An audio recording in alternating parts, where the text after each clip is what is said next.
I'm ready to hit now. Caesar, you good for us? Here's a hit. Syphilis balls. Oh, syphilis balls.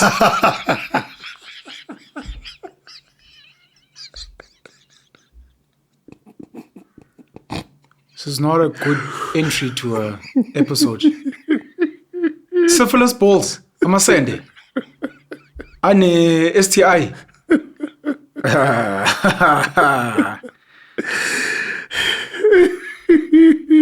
Anyways. Hey, man. No, man. How did we spell it? Because I want to get it, actually.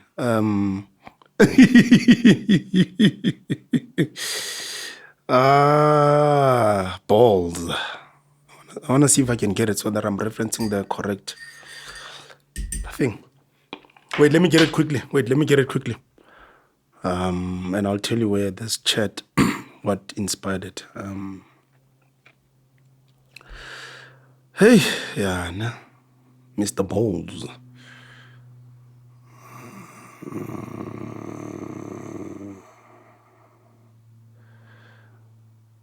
Okay, why am I not getting this thing? I'll get it now. Please give me Hey, my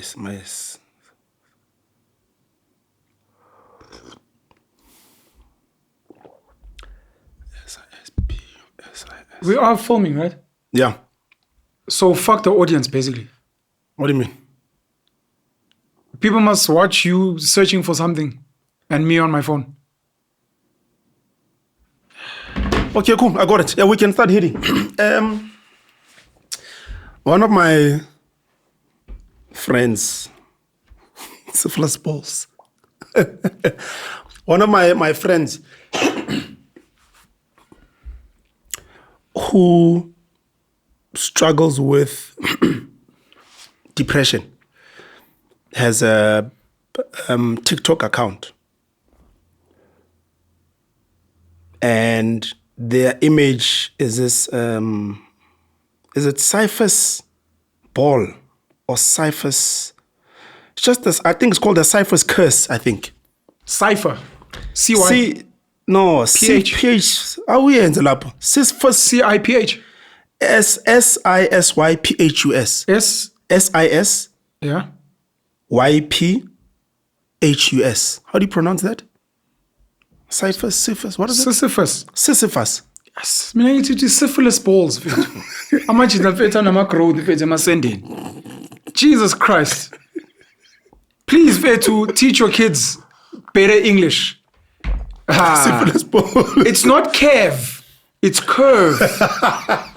Syphilis balls. Sisyphus ball. Sisyphus. It's a fucking Greek name, Greek mythology. Sisyphus. Not fucking syphilis masende. Moorskont.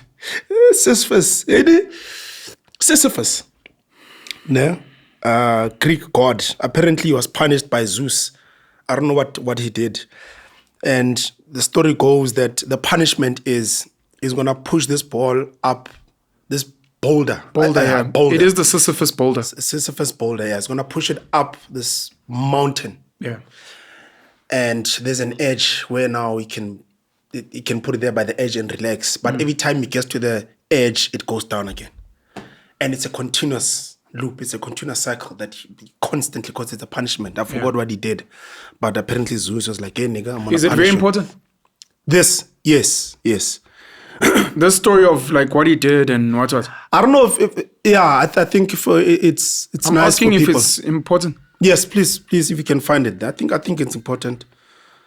I like it when people speak about something, they might just almost explain it fully, man. You know, we shine up. In Greek mythology, Sisyphus or Sisyphos with a PH is the founder and king of Ephyra, now known as Corinth. He reveals Zeus's abduction of Aegina to the river god Asopus, thereby incurring Zeus's wrath. His subsequent cheating of death earns him eternal punishment in the underworld. Once he dies of old age, the gods force him to roll an immense boulder up a hill, only for it to roll back down every time it nears the top, repeating this action for eternity. Through the classical influence on contemporary culture, tasks that are both laborious and futile are therefore described as Sisyphean. Yeah. When I read this, I linked this to depression. And I could be completely wrong. That's why we're here having this chat. Dube. Your friend is suffering depression. Yeah. On their social media platforms, this. they've got a picture of Sisyphus rolling up a boulder. Yes. And I didn't ask them why they've got this image. Okay. I looked it up. I'm like, okay, cool. And for me, when I saw that image, it said to me that depression isn't depression because I was trying to like, what's up with this image? And I wanted to unpack it myself outside of them. And even now, I still haven't spoken to them. And for me, it almost said that I'm in this constant state where I'm pushing this ball. And once I reach the peak where I'm like, okay, I think I'm fine now. I can tackle the world. This thing that's depressing me is disappearing. Then the ball just goes back down again. And I'm in this constant loop. And I reach a point where I'm like, look, fuck doing this ball and pushing it up. I'm going to take my life. It's almost like it made it. For the first time, I understood why someone maybe would take their life. Because it's like there's this constant punishment in my mind of pushing this ball. Mm-hmm. And when I get to this peak, let's say it's a Wednesday, I'm like, I'm fine now. Then this thing starts again on a Thursday. Then I just get up and I'm like, fuck. I'm out. Mm-hmm. When I read this and I saw what they post online, I'm like, yes, okay. Now I can somewhat understand maybe that constant pain that someone goes through, which is the metaphor for me. It's the ball. You're constantly pushing it. And when things are good, it bounces back again. You're in pain again. Then you're like, I am. So it made me understand depression and why someone would take their life. I think you are in a constant pain. And when you think you're good, the pain hits again, which is the ball rolling down. And then you're like, I'm out. You've been struggling with understanding depression? Yes, I've been struggling to understand depression and someone taking their life. And this is the closest you've gotten to understanding? Yes. And I'm trying to figure out, I haven't searched if there is a link with this Sisyphus ball thing and depression. I don't know if there is a link. Mm. Yeah. I hope there is, because that's how I'm contemplating it in my head. Mm. It seems like the symbolism is hell. We are going to make you do something so painful that is never ending. And you can't get out. Mm. You can't. Mm. But in the real world, if you were doing something like that, I mean, we may not speak about it, but I can imagine a lot of slaves took their lives because it was Killmonger in Black Panther, the first one, who says, bury me with my ancestors or something along those lines because I'd rather die or live in bondage. Mm. Let's see, a Killmonger quote. Bondage.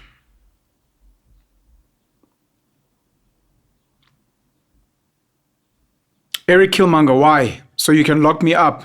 Nah. Just bury me in the ocean with my ancestors who jumped from ships because they knew death was better than bondage. I just typed Sisyphus linked to depression. The myth of Sisyphus is often used as a metaphor for depression, as it represents the feeling of an endless, meaningless struggle. Mm. Yeah, this thing changed my outlook on somewhat understanding, especially when you get to a point where you take your life. If you enjoy pushing the boulder, David Goggins, you're not depressed. No, it's a question. For people like David Goggins, look, I'm not comparing myself to him, but some of us who have understood that life in its purest form is pain.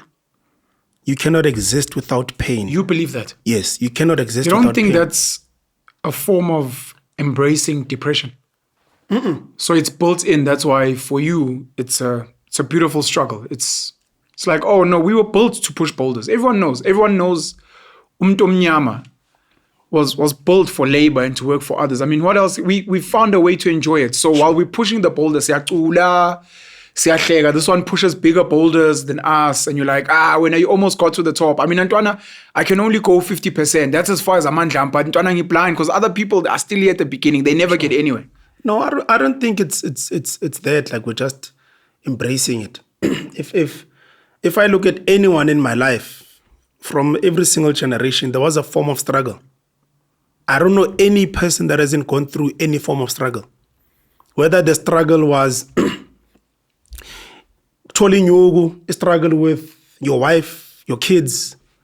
I don't know any person that hasn't been through a struggle. So for some of us, we've realized that this seems like this is how life is actually designed. And I think some of us don't fight it that much. We're like, okay, if this is how it is, then I might as well just embrace it. Because I haven't seen an alternative where there isn't struggle. So you are empowering yourself even when you're struggling because you understand that it's inevitable, and because you will experience it, you must not be a victim of it. Yeah. I can be surprised maybe in the intensity of the struggle, but I mustn't go into a depression because the struggle is actually happening. It will happen. I guess maybe for some people it can sound like your view on life is very bleak, like you're going to struggle and make peace with the fact that you're going to struggle. Sure. But then I guess also it's like, yes, you're also going to experience joy, but when that goes away, also know that you will struggle, you know? Yeah. So I guess maybe also in presenting like the binary of that, struggle is not the only thing you'll be dealt with, but you will experience the joy, but know that the struggle shouldn't be the thing that buries you. Sure. I don't know, I guess for now I'm not speaking about the happiness of it.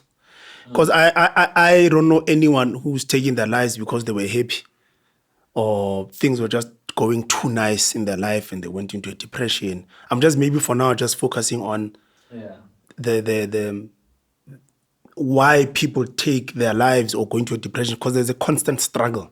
I guess also in the definition of depression is that it's a very prolonged state of just deep sadness. Yeah. You know? So it's not something maybe you get over a certain, maybe a short period of time. It's Sure. Like you are in that state for a very long period of time, and it seems ngazuthi awukwazi ukuphuma. And where you almost end up, where you almost end up believing that this is who you are. I've got a few people that have fully convinced me that psychologists don't work. I have a lot of Therapy. Yeah.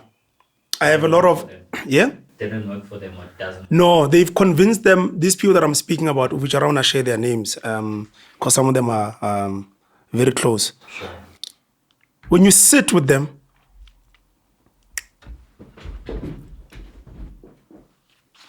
therapy has convinced them that this is who they are. It's in them. There's something wrong in their brain. There's something inside of them that needs pills to constantly take them so that they feel good. Then I challenge them. I'm like, look, I can trace where this pain actually happened.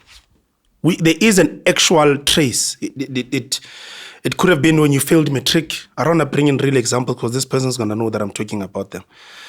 It could be, but we know that this is the thing that triggered this thing.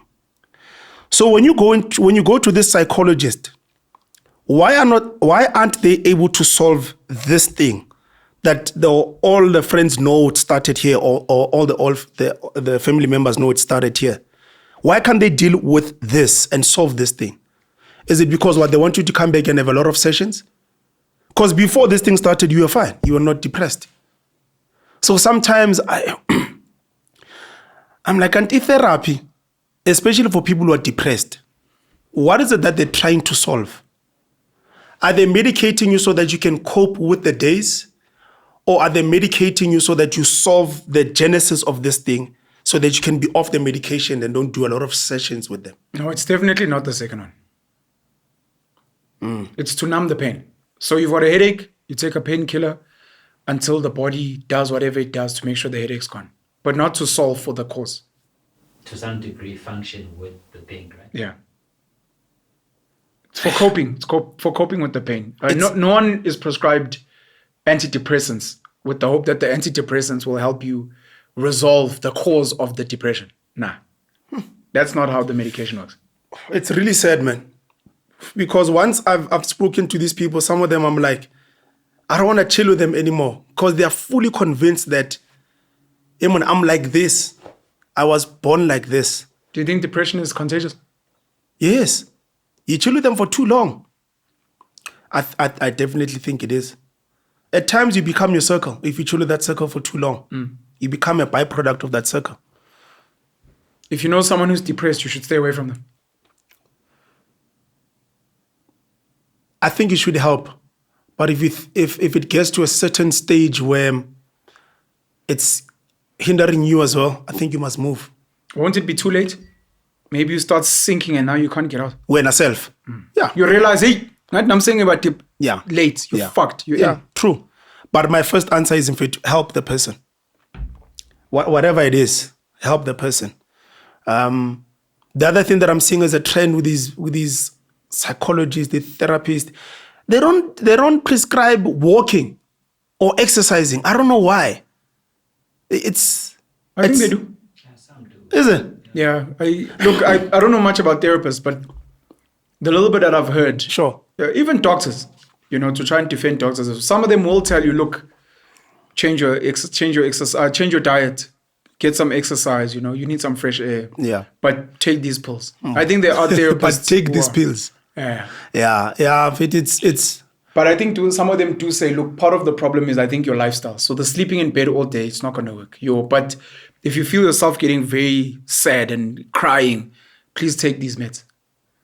Abos Oloft and whatever these other fucking things are. I think people must go deal with the actual pain. I think human beings just don't want to deal with why they are in pain.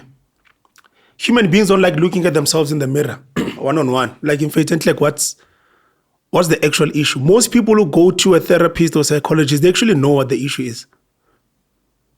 They actually know what it is. And they think maybe by some miracle, this person will solve this thing. Or are they going there to get a way to solve the issue? Like what you're saying, in fact, please walk, please exercise, change your diet and all those things. But yeah, I just wanted to bring that up, that after seeing that ball thing, I can now understand it. Because before I was really struggling with it. Could it also be genetic? Yes. This is your opinion, because I know medically they do say so, but this is your opinion? Yeah. Based on what? I think you can inherit anything. I mean, we've spoken at our previous chat with Upensin. We spoke about you can inherit being an athlete. If you're born early, like what you guys are speaking about, if those kids are born early, become more athletic than the ones that are born late, But there is something that you inherit. Like, I genuinely believe you and your intwana yako, even sister lako, you guys have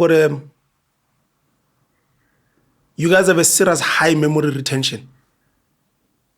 And you guys are just curious about learning about things, understanding things. You want to unpack things about why do human beings do what they do. You want to come up with solutions you solve. And I think there's some genetic thing. I mean, Flip, you know yourself better than I do. But you guys have some sort of a talent. I also do think that some people are athletic than other people. Someone can be born in a big, fat family and they are popompos. Oh, yeah, popompo. I knew it was coming. Yeah, nabo popompo. There are some families where the whole family but home. And it happens. What do you think of slay queens? queens? You can't solve. Come on. Slay queens, huh? No, but they are fine. They're fine? They're fine. You like them? They're fine, man. Okay. I think the depression thing could be genetic as well. So in the case that maybe someone was genetically predisposed to depression, who's the Yonai? What's their way out? Because It just seems to me like, like Uzedena has this thing, and then maybe the thing of coping, living with this thing becomes the best solution for you. I think look at the traits of the people that had the depression in your family. There will be a common thing. You don't think maybe they might... And then you can solve based on that data you receive from them. Because I don't think it will just happen in J. There has to be a trace somewhere. So I'll give you like a simple dumb example, very dumb example. We went to an elephant park somewhere in the northwest. And this guy was telling us, since poaching has taken place, more elephants are being born with shorter horns now. It has become, it has become genetic. You know what I mean? But you can trace what happened because of poaching. If poaching did not exist, I don't know, they could have been more longer. So the parent was cut and then the child was born. Exactly. So I'm saying if that kid that is depressed, I think they have to trace what happened with my uncle. Like what was the cause so that you not find yourself in those situations. I think. Yeah. Mlot. Asuzutin before. What you gotta say? Is this the thing you said is gonna take us down a rabbit hole? Was it this one? Syphilis balls. Oh, poly. Sisyphus boulder. Sure. A few days ago, I wrote on WhatsApp and Instagram stories. Losing weight is psychological. It's not physical. I've been advising people for a number of years that if you're trying to lose weight, diet. Because years before that, I used to think losing weight was exercise. I used to think if you want to lose weight, gym, run, come on, fit. You lose weight. And anecdotal experience at the peak of my fitness when I ran the Comrades Marathon, 2 Oceans, Soweto, etc. I was big, which doesn't make sense because I was meant to be at my thinnest or whatever, my most slim. And I realized that the running wasn't making me lose weight because I was eating. And for me, a bit of exercise actually increases my appetite. It's better for me to fast to lose weight than to exercise. Sure. So I realized that, and then I researched and I spoke to people and I was like, yeah, diet. And you hear fat people speaking about, no, but I eat. Baba, you can't be big when you're not eating unless you have some disease. You can't say, I just had a salad. Yeah, but you're obviously not going to tell me you are eating a makuinya in the mix. You're lying. Because your body is telling us the truth. Those ones like milk tea, I figure, large chips. Yes. At Big Mac. Yes. Then at milkshake. I fucking. Then it's like, can I please have a Diet Coke? Diet Coke for me. I'm sorry. I'm on a diet. Too much sugar. No. I want the McFeast Deluxe. The small Diet Coke. I'm a poo-poo. Sure. Diet. I'm at a point now where I'll call it lazy for ease to cut down on my gut. My gut is getting bigger. I'm not playing touch rugby anymore, which I should be. I'm not running and walking as much. And I do try to fast. And it's a question of, okay, I'm here now. I'm trying to fight genetics. I remember what my father used to look like. And I'm like, no, man, but I must cut down. So I know the answers. Diet, exercise, I know. So then, that's where I realized, okay, it's the waking up at 6. Yebo. It's the, here's a meal. You're like, no, thanks. No. It's the, na Coke, na ivati, maungene karachi. What's that? And you're like, I know I should be drinking vat, but it's ish. I think Kubu, yeah. It's that. So I realized that if and maybe this is why some people who are trying to lose weight or whatever go for hypnotherapy. Not that I'm saying it works, but it's, if you can get the mind right Whether you call it exercise or diet, who the fuck cares? The mind is the battleground. And it's scary to me. It's like your mind is a universe. It is the alpha and the omega. And it's the reason why I believe God is consciousness. Before you became conscious, we'll call it birth for ease, but not birth, because I'll ask you what was happening when you were 6 months. You don't fucking remember for shit. But when you became conscious that I'm human, and I'm in the world, and these are my arms, and there's other kids, there's people, you're now conscious of the world you're living in and the constraints. That was your birth. That is God. And when that ends, the world, the universe, everything ends.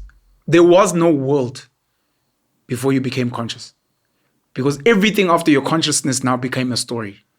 No, but back in the day, Jesus and Adam and Eve, that can only exist because you are conscious. Try and imagine someone who's born a vegetable. Or someone who is born and dies at the age of 2. They'll never know any of those things. God, Jesus is Lord, and that doesn't exist for them. So the mind is the battleground. And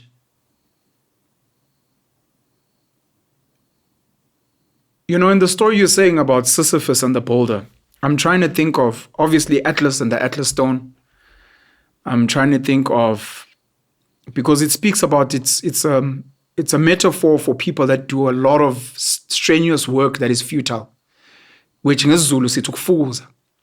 Something that I've spoken to my mom about before, that you need to be productive. This thing of waking up on a Saturday and cleaning the house and sweeping and then moving things around and then going out and working in the garden, it's nice. And at the end of the day, you feel like you're productive. But I'm like, what value did you really add? Because the next guy wakes up on Saturday, goes to sell some stuff, and they come back with 500 Rand. And they've got people that were working during the day who cost 150. They pay them and they keep 350. And they're like, I made 350. I came back with value. Lenda tingenza. Next week, the garden needs to be done again. Next week, I need to sweep again. It's a never-ending loop of useless work, which is why rich people try to automate that decision-making.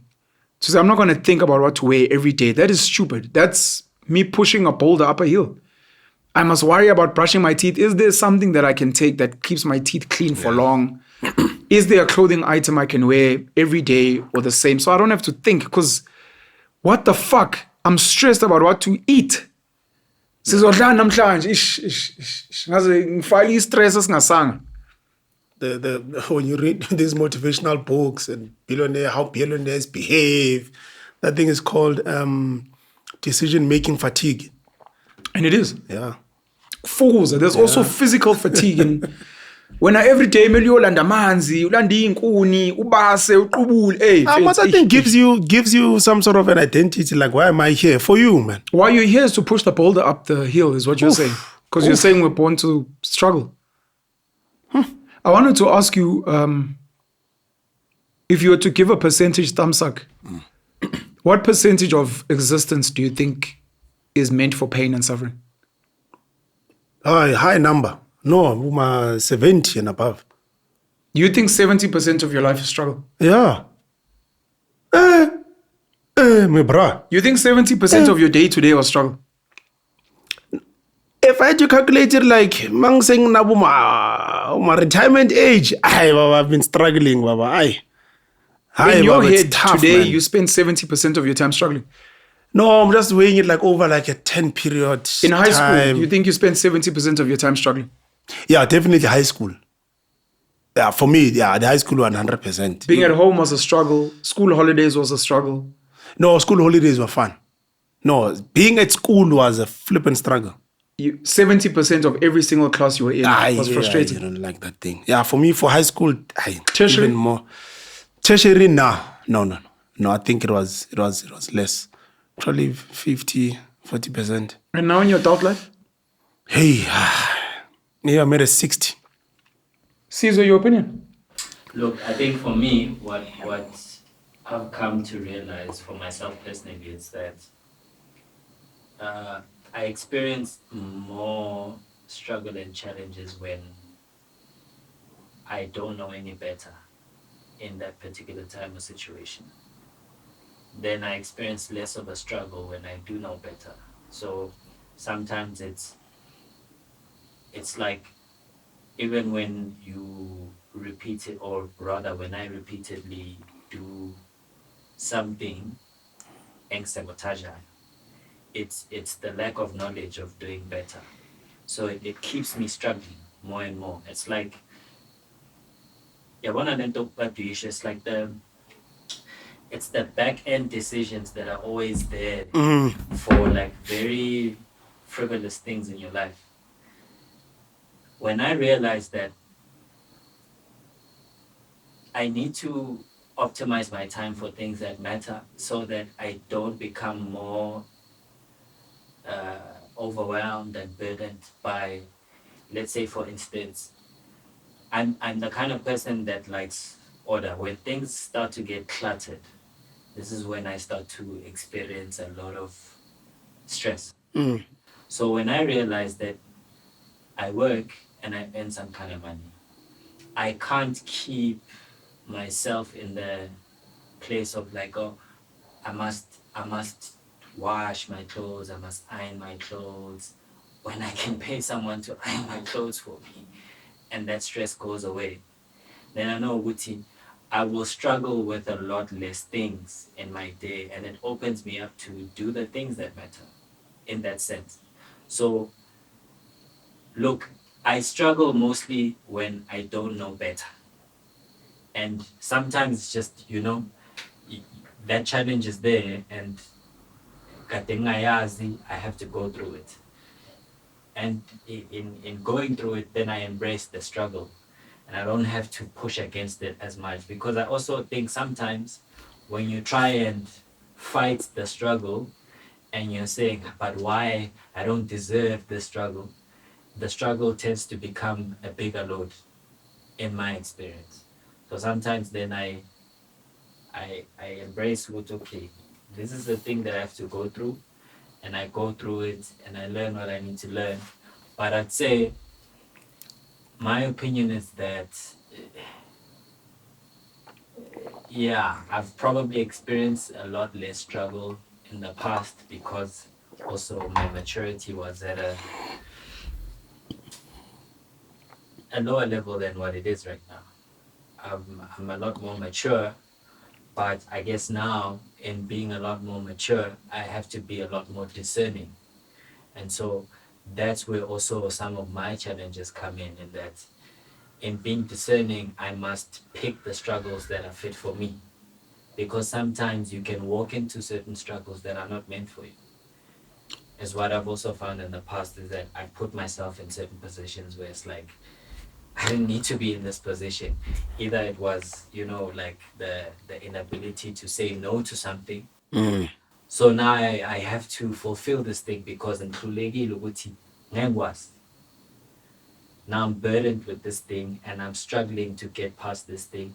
And by the time I'm through this thing, I'm abused. But it's self-inflicted. So I think that's how I can relate to that kind of thing. But yeah, angazi ukuthi ngayiphendula kanjani. In terms of a percentage, I'm not sure. Oh, what you said is so hectic. You reminded me of who's that athlete, the guy that runs for. He was in the Comrades. I think he didn't finish, but he's a legend. Lawyer, man. He runs a long distance. You guys know him? Black or white? Black guy. He runs a long distance. He's a legend, man. Even Nike did a documentary on him. He was breaking a record of something. It was one? Yes, I think it is. Oh, but he didn't run Is Comrades. No, I'm saying he ran not Comrades, man. The Olympics. He didn't finish. Oh, yeah. Is it him? Ne? Yeah. They were speaking to him about like what are one of his principles generally in life, and he says the power of saying no. He says once he learned to say no and be okay with it, it's like a lot of things change in his life, man. And that thing is extremely hard. Saying no, Yeah, it's a thing. But yeah, going back to what you're saying, when you're asking Utube about the percentages of struggle, and I'll tell you one of my reasons. I don't think the way we are living, we're meant to live like this. Every day, panda for Zaga, lady timer. Your friend is not making money, I'm ganyana. I think the capitalistic system, man, just makes us live in a very unhealthy way, man.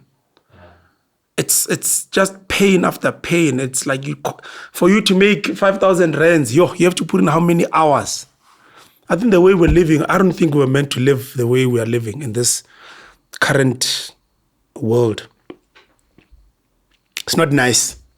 But I think also with what you're saying, I find that sometimes, and maybe just speaking from a personal point of view, I think sometimes, yes, we're not meant to live like this, but we also don't do ourselves much justice in that we live our lives even struggling to make those means.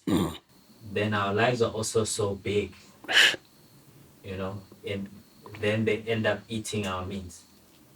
True. Yeah. So yeah, that's the. It's like, but yeah, I don't know how to describe it, but it's almost like a self-sabotage that also happens. It's like you work so hard for the money that you earned, but then you also live way beyond your means. We don't simplify our lives enough, I think. True. I actually forgot the topic I wanted to raise. This topic is depressing. The one we're talking about. I'm surprised by your responses. What? I think the average human being probably suffers 20% of their lives. Is it? And I think my life has been less than 5% suffering. I actually think my life is fucking amazing. And then I look at your guys' lives and I think your lives are fucking amazing. No, I'm blessed, man. But you guys believe somehow that like you're in the suffering. No. I don't believe, I'm in the suffering, but when I do experience challenges, it's because the challenge is there and I have to go through it. Sometimes it's because I don't have the capacity at that point in time to maybe quickly get over the challenge. I found. And you define that as suffering. Yeah. And pain. When I have a challenge, that's when I suffer. And have pain. Yeah, challenges cause me pain, heartache, They cause me to be sad sometimes, And like I'm saying, then now my biggest challenge, being at the maturity level that I am now, is the discerning. It's knowing what I should give my time to and what I shouldn't. Knowing where to be and where not to be. That is a struggle and a pain. No, it's not a struggle per se, but it's like, when you have to outgrow an older self. Yes, you're reminding me of Denzel Washington. They're having, sorry to catch you too. Is this A-listers? They're having a chat around, I've never watched it. So Robert De Niro, they're like, what we're doing is tough. Denzel's like, hey, for sake. And then the next, this is a privilege. Do you know what is suffering? I was a garbage man, Now that is suffering. So as the way you're saying now, I'm like, hey, you remind me of Denzel in Fate. I catch you, yeah, so also there's a subjectivity in what struggle is. Yeah, no, this is a fact. That's baby. I'm fascinated by how your minds rationalize. No. Because yes, we can speak definition and the like, but I've had to explain to my mom because my mom has had some level of struggle in her life. Sure. And because of that, she's got a privilege of a propensity for pain. So when she hears women complain about he was cheating, he's got children outside, she's like, come on. That's most older women. You're like, that's why you're crying, because he was cheating. No, tell me something else, like he was beating you up or... And I had to teach her that, look, people have different thresholds for pain, and people have different levels of what they've been exposed to. Which is why a woman will cheat on him, and then he'll maybe kill her and take his life. And then we hear the story and we're like, hi. No, there must be something more. Like, no. I love this chick. How long were they together? 2 years. I don't know, 2 years. Kids, no kids. And then, no, and then she cheated. It broke him. And you're like, I don't quite show diagonal story, but it's because you're projecting your subjectivity. Yeah. I've been depressed maybe 3 times in my life. Hectic. I think 2 of them were quite serious. And But- you could trace where it came from. I know exactly where it came from. And in all of that, Faith, my life is dope. And as much as my depression sucked, my life, even in the depression, was amazing. I was still playing touch rugby. I was eating good meals. I was hanging around good people. Sure. But I was fucking miserable. And I remember the first time, Faith, I used to spend days crying in Yeah. bed. And it was dark and it wasn't nice. But when I look at my life as a whole, Yeah, when you look at the family, grand, yeah, sure. Yeah, tall. but I'll tell you this, this is important. I wanted to speak about the mind. Because the mind is actually such a fragile space. And you realize people's minds and people's ideas of things is where the problem is. Because we're going back to Sisyphus boulder. Yeah. Sisyphus was being punished. I wanted to make a reference to Koko Maweni.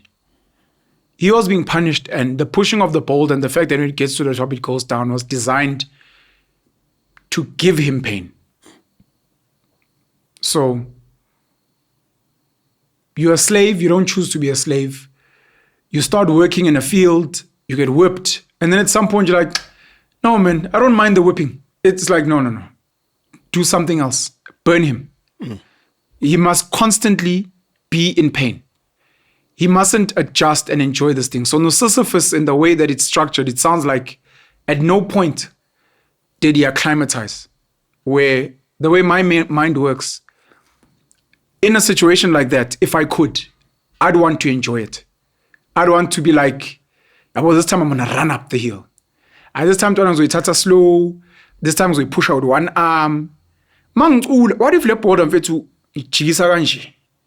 I'm like, hey, Dagi, you let bold. Maybe I start speaking to it. What if it's on chair? Mina njalo ngore pushana nawe. Hey, papa, ntwana yami. You see, that's how strong you are. So it might not be strength, right? It might be a mindset, but I'm speaking about the fact that it was designed for pain. Koko Maweni, I saw it on Facebook, a Facebook video, speaks about ukutwala. And she says, I get people coming to me for ukutwala, because Koko Maweni does witchcraft. Uyisangoma that does witchcraft. So, umtagat. I don't know if that's the core of Msebenzi wakhe. She says a lot of people come to me befuna ukutwala, especially in the interest of ukandi mali. And she says, guys, I need you to understand that making money requires a sacrifice. And I don't think you guys understand. Niyafika kimi nifuna ukutwala, and ukutwala kwakho may have to do with hurting someone or maybe even killing someone. She's like, a sacrifice by definition includes pain. Your pain. You can't be, ngizotwala inyoka mfethu, ngifuna ukuba nemali. Yabo mangabulala umuntu. Nje. You can't choose the person. You can't be comfortable with the snake. It has to be someone that you really love a lot. Yeah. This is now, for God so loved the world that he gave his only begotten son. And if you've watched Avengers Infinity War, this is Thanos having to sacrifice Gamora for the Soul Stone. This is something that needs to break you. Break you. You need to feel pain, otherwise there's no point. You can't say nginenyoka, but that can never work. It needs to be something you're so petrified of, like you're like, ish. Hey, this thing might bite me. My heart is beating fast. Like, I'm scared to go home. But this is why I have this Lamborghini. She says that because she says there's nothing in life that's free. Everyone must know that everything is paid for in sacrifice. And at a small level, sacrifice is.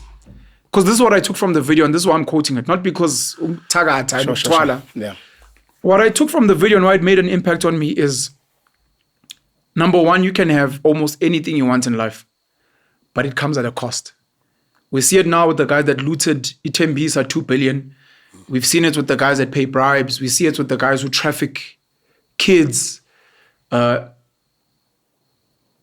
can have almost anything you want, but it comes at a cost. The cost is not meant to be nice. At the lowest level, you leave your mom and your dad that you love to go to school or to go to church. It's not nice. You miss them. And then you have to study. Dan, I have to go. You don't like that thing. But it's to get the marks, to get the job. And even at the job, you don't like going to work and you're sitting in traffic. Yeah. So it's like the things that you want come at a cost. Yeah. I always think, and I don't know how they feel about it, your LeBron James, at a time, high-performing individuals, yeah? Yeah, I used to think about AKA as well at a time when he was still alive. Uti, I wonder how much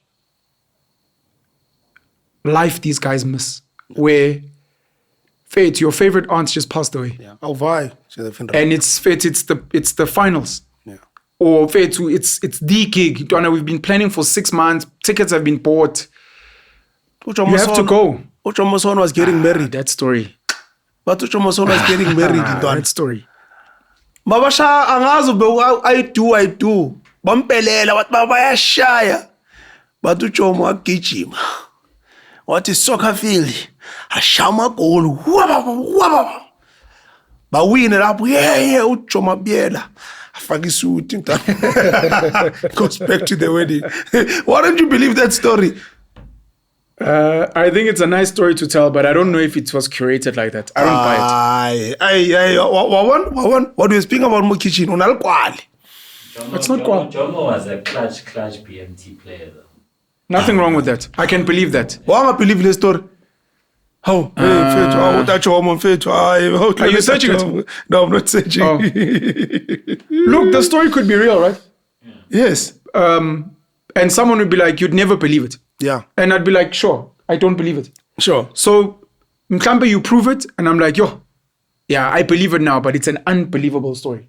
For sure. So, for me, I'm on the side of not believing it. That's a believable story, man. I really... He left his wedding. There are some people who are obsessed with what they do. Yes. He left his wedding because the team was losing. Yeah.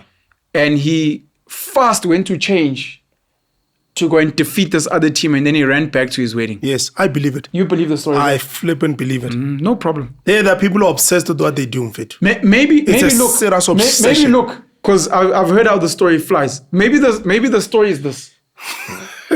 Usekasi, uselokishini. Sure. Khona ithende kini, uyashada.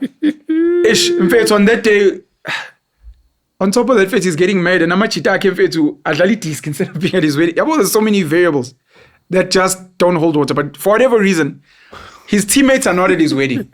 Such an important day. Sure. They're not there. Yeah, but the team is playing. Of course they play. So we can't stop the match. How, Pela, I wonder what you are making an assumption that the whole team now is going to go to the wedding. How? I'm trying to give you a scenario where it's plausible. Where usekasi konitende. The guys didn't come through because Amachita surrounding. I club a local yasekasi. And I ground in faith is a few blocks away. So Mark to say chomo faith usiyadliwa faith. Sifuna ungena ntwana kwi league and you're like, ish. But faith yazi ngiyaxolisa niyazi ngistamo smele. Boy went to save the local team. Local team la around him badlale Destiny. That's plausible, but the idea, let's say, maybe it was first half. Maybe it was first half. Bampelela, bayashaba, but you need to come. Bampelela, your phone. Angas, whatever it is. Bayomlanda, but you made it one. It's like Achilles. But chomo. It's like Achilles. Yeah. No, they weren't phoning. Definitely not phoning. There was no cell phone and those things. So, but 2 million to Achilles at his wedding. Yeah. Oh, geez, the biggest man I've ever seen. I wouldn't want to play against him. That's why no one will remember you. That's why no one will remember your name.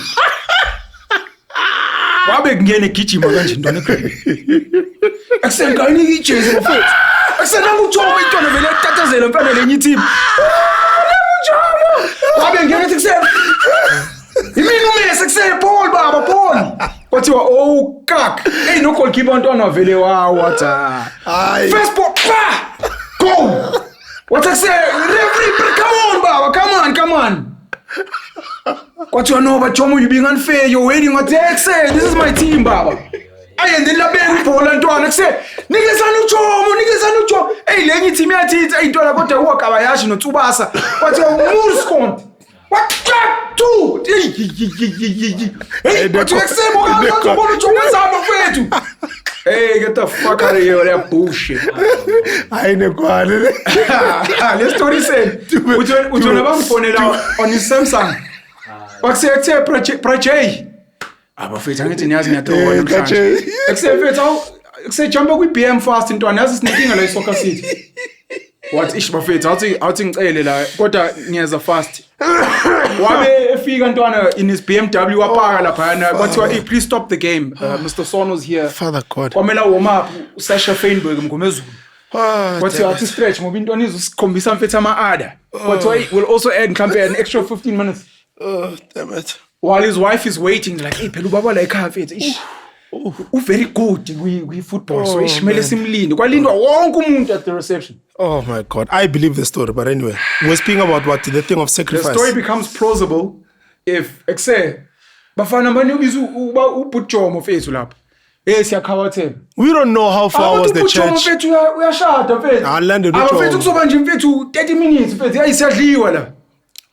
and uqeda kulimala mfethu usizwe ukhawatheke idolo zathi intwana okay ekseba mfethu asamenzi ulanda uBujomo kwafika la kwathiwa mama manje Jomo sithando sami yazi ngaxoxa 30 minutes ngiyacela it's okay but the way the story is sold is that they broke through the church kwathiwa mfundisi wo ekuse Keebine ekuse Jomo siyadliwa mfethu ekuse bamfundisi fethu uyazi fethu ekuse no babe was like do what you have to do my love. Yes I'll be back. Yes. Yep. Get the fuck if you watch if someone had to narrate the story of Married at First Sight, that yellow bone lady, I forgot her name. If someone had to narrate to you that story of I've never watched it, I don't know what the second season. The level of belief that this lady has in this guy. There's proof that this guy is married. Loudly a shasha the sister she believes him. The lady was, I'm married to this guy. We were staying together. The day he came on Married at First Sight, he was with me. I packed his clothes. The lady's like, I don't believe you. I still choose him. If someone had to tell you that story, you're like, but that lady, that's not even possible. Uguti, she loves another man's husband. Like the way I'm turning a corner, the guy she loves another man's husband. Yeah, Wait. Yes. Wait. And there's proof that this guy was cheating. The lady's like, no, he's not cheating. He's still my man. Like she doesn't question anything. I'm just speaking about the level of love. Maybe when you watch that, you are like, this is unbelievable. No, I watched the whole season, so I know. So, but I'm even till this time, like, is this lady normal in her head? But in your head, you're like, this is an unbelievable story.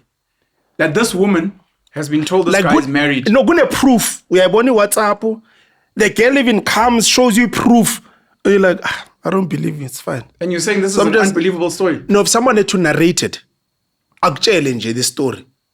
Yeah, you'll be like, no, whenever you've seen a lot. The average guy will be like, no, that's not a normal person. I understand what you're saying. No, I'm saying to you, this lady and this guy get married. You know the concept of Married at First Sight. They get married.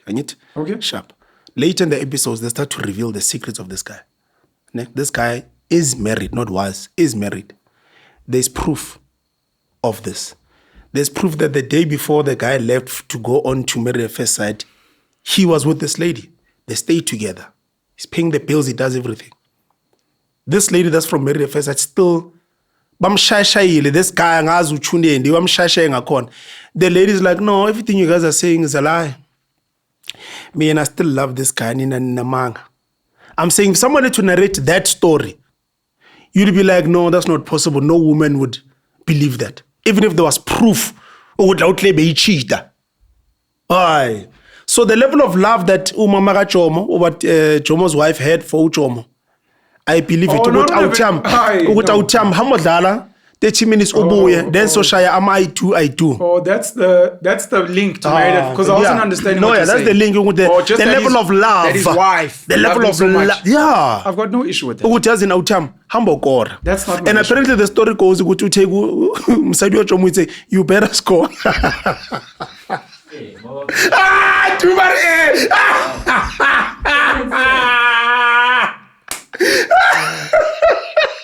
This is why you guys vote for the ANC. It's this.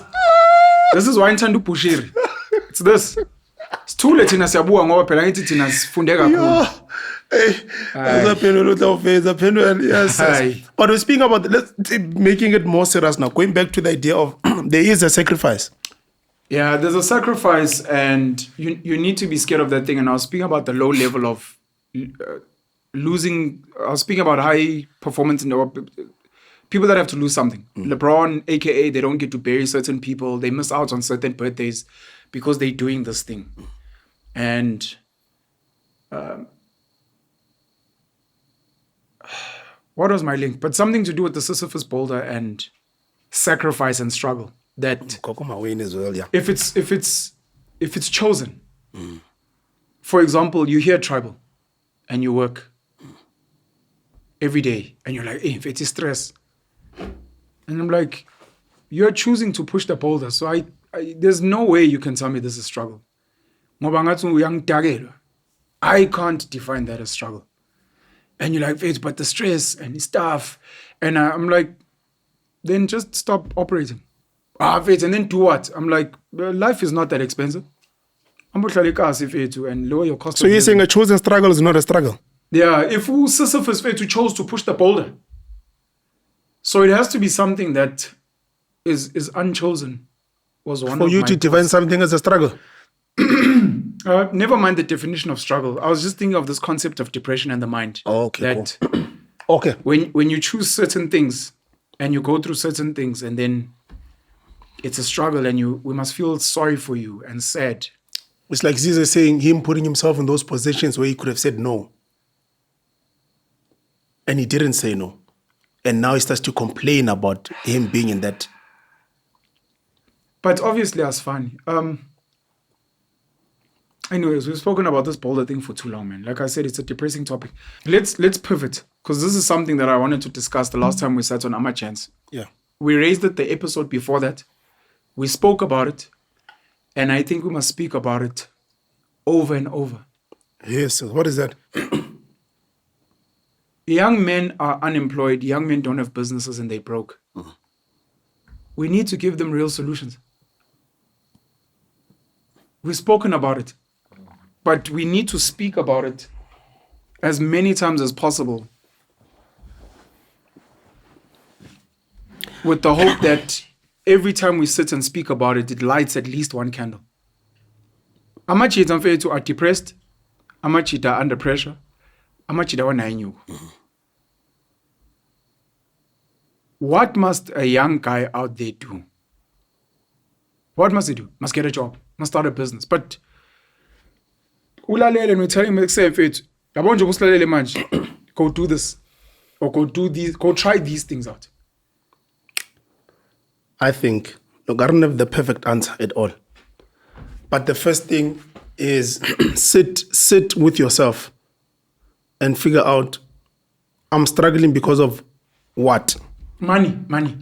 In this instance, I'm speaking money. I don't have money. Yeah. Okay. The first thing, accept that you need to go through, before you have the money, accept that you're going to go through some transition of being uncomfortable. If you don't want to be uncomfortable, I can't advise you. I can't advise anyone who doesn't want to be uncomfortable. Okay, let's say they say, sure, I'll be very uncomfortable. difficult. And Sure. then? In your community, and when I say your community, in your street, literally your street, what is it that is needed? Or what business is there in that community where you must just go, you can walk to it and put your hand up and say, can I just, if there's a bright place, go to the owner and say to, can I just clean for you guys here? Can I just clean? I'm a Friday, Saturday, Sunday. Monday, go busy blind in fact. And when it's in the morning, I see in fact it's incredibly dirty. In fact, what can I just clean for you guys? Eventually, that owner will give you something. I'm not saying they're gonna give you the same day, the next day. They will find a gap. You know, whenever someone shows an opportunity in something, the other person's like, oh man, I didn't realize this is what I actually needed as well as a business owner. I didn't realize that I actually need someone that can clean much quicker so that I can open the business earlier. I didn't see it. So find some sort of a solution for whatever is happening in around, I don't know, 500 meters, 1 kilometer is too much. Go volunteer at local businesses. You have to go volunteer. With no expectation of money. Yeah. With no expectation of money. No expectation of money. I don't have money. Yes. I need money. Yeah. And you're telling me go volunteer at a local business without expecting money. Yes. And the money will naturally come after. It's very rare for you to help someone and they don't eventually pay it back in some way. Whether it's paying it back with Inyugu, it might not be at the level that you actually want. Or they might repay it with some sort of guidance. They might repay it with some sort of mentorship. I haven't met someone that is being constantly helped and they don't help you back. I haven't come across that person. There's something that some obligation yana ukuthi salentwana le man every day clean na imfethu. Ntwana nasi sinkwa. Utazi ntwana yazi anginayo inyuku. But every day la ngithi butcher uzokhona ukugawula ntwana yami. Every day sacava ukuthi siyapheka at this time for the staff ntwana nawe bamba. At least you know for ukudla you've got something. Over time there will be other things within the business that you will definitely going to solve. Could be like ntwana no lentwana lena. It's Monday la utlebe prior he got drunk on the Monday. And la utlebe nyacava ngama Monday ushisa inyama because he's drunk. Ntwana ungene lapho fast. And let's see what you can do. I think you need to create the opportunity for other people. And be fine with the fact that for some time I won't get in yoga. Because you already didn't have the money. So why is it that on that one day where you need to go solve the problem, you want money immediately? You didn't have in yoga before. But now you're working towards getting that thing. And I'm speaking at the lowest level in fact where I want next. Volunteer. Yeah. Volunteer. For me, that is the biggest thing. If they do trusting and okay, my lady man, now I get always speaking about someone at the lowest level. Yeah. There's an opportunity that will come from it. But if you want to make money immediately, I have no advice for you. I have absolutely no advice for you. I can't even think of anything. But volunteer for free. Do it. Yeah, I think when maybe it's a few, but I think some of these things might also just take a bit of sacrifice from the person. No, hit us, Ntwana. We're listening. We're fucked. We've got no jobs. We've got no money. So we were talking also just about earlier in the earlier conversation. There's such a big opportunity in the Korean sector, you know. Whether it's Uber Eats, Checkers 360, Mr. D. Sure. You know? So I think if we cheetah or thola mhlambe the 350 from a government, I'm not sure if also the government still offers that license grant for disadvantaged youth, a learner's license grant, where you can go to a learner's for free. But Damn. I think I'd never heard of that. young people should explore those opportunities. And if uthola leyo 350 zama ukubeka nyana inyuku, you know, ukuthi at least your license ye-scooter, because that you don't even need to own a scooter. All you need to do is to find abantu aba-own i-scooter, where just like Uber, uthatha i-scooter every week, I'm half for a scooter, and you make money, you know. I think also it's very important for people to lower themselves and not think about prestige, but think about money. The end is to make the money, not to be someone who looks cool while making the money. But I think also that's where we struggle as people. It's like, you man, but it's like, no. In a year, if we as Nisel, span, you'll be able to buy your own bike. I think a bike is about 12K, 12.5. Yes, 12,000. Yeah. Mustang is scooter, Ushama deliver. In your second year of operating, you'll be able to buy a second one that you can then rent out to another person. So I think as young people, we must think of those things. I mean, nomjita mina ngimaziyo waseJabulani. Usipho, before he finished matric, bekanele nasescooter afunda ukushaya iscooter. By the time he finished matric, he then did advanced motorbike driving. I don't know what that's called, but he did an advanced course to such a point where, because the industry of Koreas is literally growing, by the day, Umjit has become a professional instructor, and he's now 21, 22. He gets flown to Cape Town to go and teach guys how to operate motorbikes, and he's making money to the point now Umjita has a GT6, in the space of having completed school 3-4 years ago. So I think medicine is a piece in terms of how we think of money. Singacabanga ukuthi imali kumele kube yispani thizeni esivala. But think of money as the thing that needs to be in your pocket to fulfill your needs in life.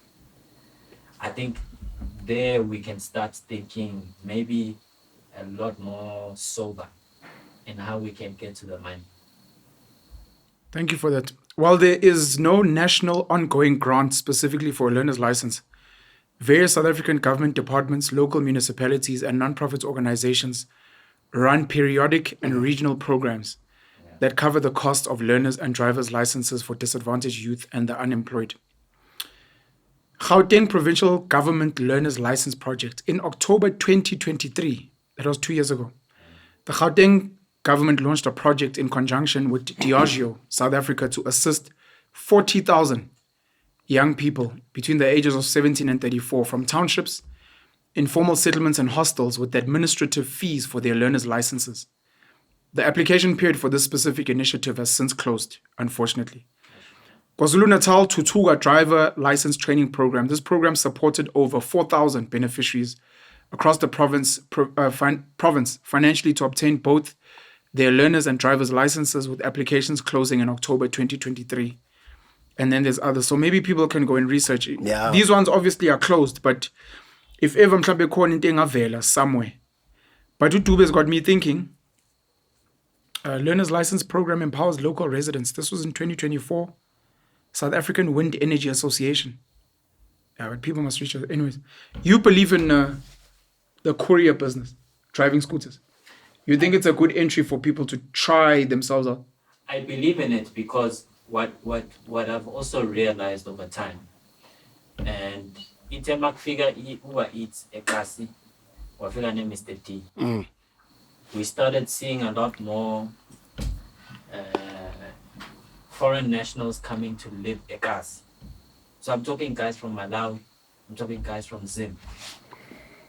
Before, you wouldn't find these guys bahlala elokishini barenta amadlala. But now they do, because most of the work that they do is in the neighborhood, So I think that we've got a lot of people ekasi who can be doing those things. Ukshaya scooter, I don't think is rocket science. And a lot of us, we're looking at these things happening, Bengse Jabulani Mall 2 weeks ago, en route home on a bike ride, The guys I was conversing with, Abashai Mr. D, Abashai on Uber Eats, the other one, Layer Bolts, and just ShopRite now has almost like a Checkers 365, similar. But those guys are not guys from EMZANs. But more than now, we are moving. So, let's say your shift ends. Wele Josie, no, Uncle Josie, Minas Uncala Lizor. I've been Uncala like Dobsenville. Uncala like Bramfish. So you're like, okay, but these guys say, there's no need for me to stay in Josie anymore because I work primarily now in the township. So I've moved here. I rent the bike. I pay the owner of the bike weekly. I make my cut of the money. By the time I'm able to make enough to buy my own bike, I'll do so. You know. You got me thinking, man. Car guards. Some of them make good money, and some of them operate like mini cartels wherever they are. But for mchitonga span if it's utavuke ekuseni athi fethu hambe down if you can, or go to a place where you can help. Upaki imoto fethu for a little bit of cash. They do. Even the shopping center right here. Mm. I'm not gonna name it, but le esithenga Woolies chicken. Sure. Amachita rami namajwayela. You know, ngicava usibuda bonke lamajita, from ama-security to the guys who park the cars there. Amajita asesini ahlale here. It's being done by Amapara, and it doesn't make sense why it's not being done by unemployed youth.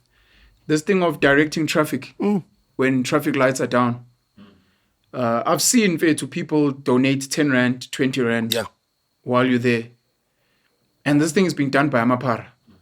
You know what Amapara do as well? Pothole, they fill them up. Sure. Kasanta. Sure. As they're filling it up, 2 Rand, 5, 10 Rand, 10. And what about because they're helping you. Sure. Car. This one needs a bit of money. It's not 12,000 like the scooter. Which one? But cutting hair. To buy a hair clipper. Yeah. There may not be much money there, but to there's money. If you no, I mean you may not have traffic all the time, especially depending on where you are. Yeah. But the idea of buying a hair clipper, if we are totally granted 370 and you sacrifice, you take a hair clipper and you have your plumber somewhere at a corner or your tailor somewhere. I don't know if you're shisa nyama or something. Tell you guess if it's as long as spine, tell you kunda jamakanda just once I can afford. If you can afford a gazebo nyana with the 150. Yeah. Aye, Ekasi. Plus, how much is cutting your hair as much? Chalk or 10 Rand, 15? Yeah. Mobile, in fact. Konamachita, in fact, to that do recycling. Yeah. Recycling. It might look shameful to people, but to what you guys are saying, fact, if you can get out of yourself, because going back to the mind, this might be the biggest barrier specifically for South African youth. They watch TikTok, they look at Instagram, they watch reality shows. And to them, the idea of being a car guard, that's the problem. Directing traffic, gundi kanda. Sengtonzana nitrole, and you're like, ish. How do you susha igupu ze plastiki? Yeah. They're like, no, mfethu, I'd never do that. I'd rather mfethu ngichile edladleni indle oledi, ngivuke ekuseni mfethu ngibuka TV mfethu and wait for a old lady to come back. I could be extremely wrong.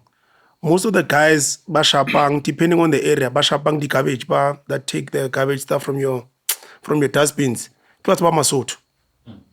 Most of them that I've experienced, it's Sotho guys in fact. They've monopolized that thing, Basotho. It's crazy. The guys I've spoken to here, in my area, mid-rent as well, Basotho in fact. I don't know if you know this. Yeah, I speak to most of the guys, Bavanga di troll, but cut box, they all take different things. Or check the nationality. Most of them are Basotho. It's a crazy thing. And you know, when you think about this thing of unemployment, you then realize when people say these people didn't take your jobs, it's the fact that you don't want that type of job. Yeah. So there's no job that these foreigners actually took from you. And people might just, but you know, people always get sensitive with this topic. You're foreigners. It's a job that you're not willing to do.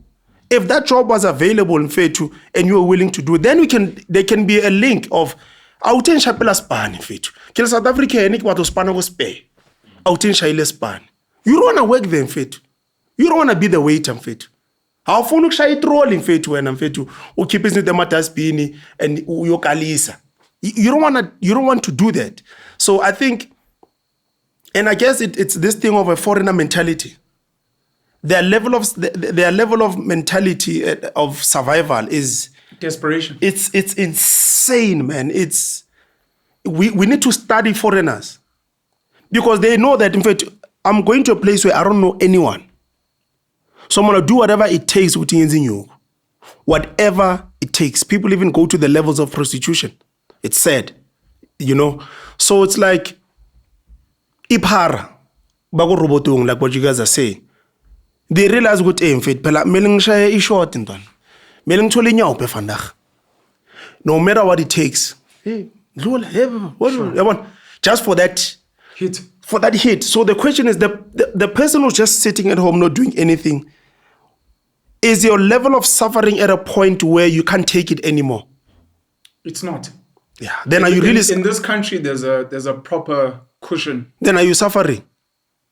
The other thing is washing cars or washing amatex. You have to. I think it takes not 70 rand. And that one is simple. That one is very simple. In every hood, there's a pipe that's leaking, a gas. Ufaka amanzi nje wena wayo from that leaking pipe. I know a lot of guys, igas lam, une pipe one year leak. Babeki bucket, even though it takes time to fill up. Sure. Bayibeka lapha ibhucket ntwana. Uvuka ekseni lamanzi lawo ya collector different buckets ya bloma, shaya car wash. SEPA is not that much. I mean, it is expensive. It's sunlight and whatnot, but they ask around. People are just not suffering enough. In my grandmother's hood, Konamachi, who's asked if they're doing it just to kill time. Sure. Because buying a lawnmower and getting petrol, for some people is a mission. With scissors. You have to. Chatting. I'm like, yes, sis. You have to. So yeah, part of the problem as we're speaking is school. School outside of social media and TV seems to create an expectation. Yebo. Where school creates weak people. And then? Yes. What special? Mara una plan. Okay. Yeah, una matric. Go. Sharp. Omunye umtitsi like matric I was failing or nama marks are great. But I'm packing up a shop right in done. The other thing that you're raising in this conversation is foreigners. So the one thing you spoke about is volunteering at a local business, whatever. The other thing could be volunteering or not, go and find foreigners in your area. Just talk to them. And be like, you shouldn't be here. How are you getting by? Me and you are the same. But for some reason, when I'm too busy with something, I totally grant. I don't know. We can't handle you. Let me move with you. So there's volunteering was what and then there's let me find the Zimbabwean guys, the Mozambican, the Malawian, like Bafetu. Ngizwa kuthiwa you know Zimbabwe la. Bafethu aningitshele mfethu inyuka ikhandwa kanjani. Ngicela ukuvana nani mfethu manikunda amakhanda noma nipakisime ngicela ukuvana nani. You don't have to pay me. I just want to learn because ngintwana sekasi I'm a South African but hey, I've got nothing. Maybe those guys could even find a way to use you. To be honest. Not necessarily in a bad way, but to be like, you're South African and you're struggling. Come sit with us and if you're willing to apply for these things as a South African. Yeah. And once these things come in, then Twana maybe singawina ngawe. Yeah. God is funa ukuthola amathenda la. But we're not South African. You're South African. We'll tell you exactly what to do. Exactly what to do. Loja, what you're speaking about goes back to the mind. What we were speaking about earlier about the mind about losing weight. We went from it's exercising, it's diet. Then you're like, no, it's the decision not to take the coffee with a lot of sugar and then dang shamans, chanting grand. What we need to unpack is because most people know what they need to do. You think so? Yeah, I think we struggled a bit here. I think we're only warming up now. What do you mean? Or we just finding ideas. Okay, cool. There might be a machita because we're assuming. There might be a machita that don't know. No. I think every single person knows what it takes. We're not speaking about you must be a millionaire. No. Just to make 10 rands in that day. But you remember I asked you a question of what happens if media production chucks? And you said you still have to think, maybe sell, maybe. Yeah. It wasn't immediate. Sure. And that's you, smart guy. Yeah. Who's pushing a business. Sure. So amanye amachita already akhawathekile mentally. Maybe they need to be told, Ntwana yami, vuka ekseni, uhambe taxi rank, ucela amajit bafethu bengisacela uniwashela amateksi angazi bazothi awu no sinabo abafana or whatever. But in that, maybe that's literally what they want to hear. People don't know what it takes to make 10 rand in a day. Mfethu. I think people do. In fact, people know that I can commit crime. I can stand by a robot. In fact, uma already magaphuma taxi ne kasi. In fact, already kupa tshoda di plastic man. How fitla ka already kupa 2 rand. So let's assume people know. Let's man. assume that they don't, and let's tell them. Okay. So that they'll be like, no, man, we already knew that. Okay, cool. Versus being like, you already know. That happens a lot to us when I'm saying, I need business funding, I need pen. God, stop cracking jokes. You know all these things, and then the person walks away, and I'm like, so I'm supposed to know everything. Sometimes it's just like, say, go to Joburg Theatre, they're top of Bram. Koni stage ulapayana of whatever. Koni Biliti, the opposite Joburg Theatre. Ungene da ucela uthi ekuse ngicela ukungena kwi-CSD, the Central Supplier Database. Must I go online ungithola ama form? Start there. That's your journey to amatenda. Once you're there, uthenge le newspaper noma uye kule site futhi ayaphuma wonke amatenda and makhona ama briefing via uye kuma briefing. Angeke uyithole itenda. The reason uya kuma briefing is so that uzohrunta abantu ekuse unjani futhi ayupen so that you can start meeting people and finding out ubani odla amatenda hayi khona ubabani. That's who you. Sometimes you need to be told that. Okay. Fair. Okay. You're right. You're absolutely right. You were saying we need to unpack, and I assumed you were speaking about we need to unpack what's blocking the minds. Yeah, for me it's that, man. They you know, Makuluma with filmmakers in the industry, they'll tell you, and I'm speaking about a privileged space, man. When you speak to people that always get grants from government, you guys don't want to sit down 2 hours every single day learning about how grants actually work. You guys just refuse. You're not going on tender sites. Kshama tender. You guys are not being listed where they tell you this tender is specifically for media. You guys, your businesses are not in order. I want to be certificate. Magune tender. Masukpelela. Antona ngijiga police station fast. Ngishaye B what? No, I want to tax clearance. No, it's palele accountant. Pega madendo accountant. Yeah, you didn't fix your things for 1 year. It's gonna take me 6 months to fix it. You guys are just not ready. And or you don't want it. Or you don't want it. The reality is you don't want it. Yeah, or you really don't want it, you know. So I think people just have there's a mental block. And what fascinated me with what we were speaking about was the school thing. Because I think it starts there. Our schooling system is not creating human beings to solve their issues. Whether it's a financial issue, it's a, psychological issue, it's an issue of food. So whatever issue that you have, school is not teaching people to solve their immediate issues. And one of them at a basic level is just food. Young John. I'm thinking now we've got maths lit. Sure. I don't know. Is there a subject called problem solving? No. Sorry? Is there a subject called problem solving in South Africa? I don't think so. No. Or is it under maths lit? Yeah, I think I remember seeing something somewhere, man. Problem solving. Where is this thing? Caps.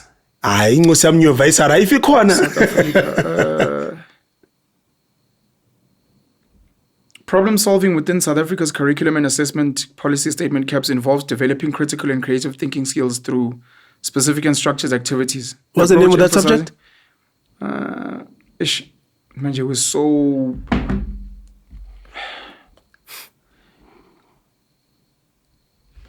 Yes, in fact, I remember... What is this thing?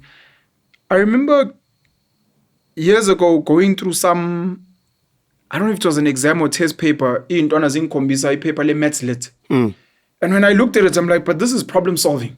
And I'm like, no, this is dope. And they're like, sugi maths lit.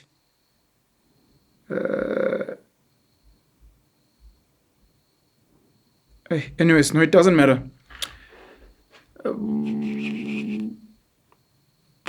You know, Umaponga, and I always reference this. Umaponga speaks about what school was supposed to be. And this is going to be something that I quote for a long time. That school was meant to be something where you go to your community, you go to your home, you write down a list of all your problems. And then you go to school and you put this list as your application. Teacher, these are my problems. And then you are meant to get as much assistance as possible to solve those problems. Yeah. And then be given the tools. But I'm thinking now, because I mean, it's normally difficult for people. Outside of basic language and arithmetic, just basic maths, 1 + 1, 2 × 2, and then writing and reading. Outside of that, I feel like maybe even the whole of primary school should be a collection of, maybe every year there are 10 case studies that the class tackles. And that's all you're doing. And as the years go by, we'd obviously have to revolutionize education. But let's say throughout primary school, which is age 7 to 13. How many years is that? 7 years. Yeah, grade 1 to grade 7. It's 7 years. There's no grades.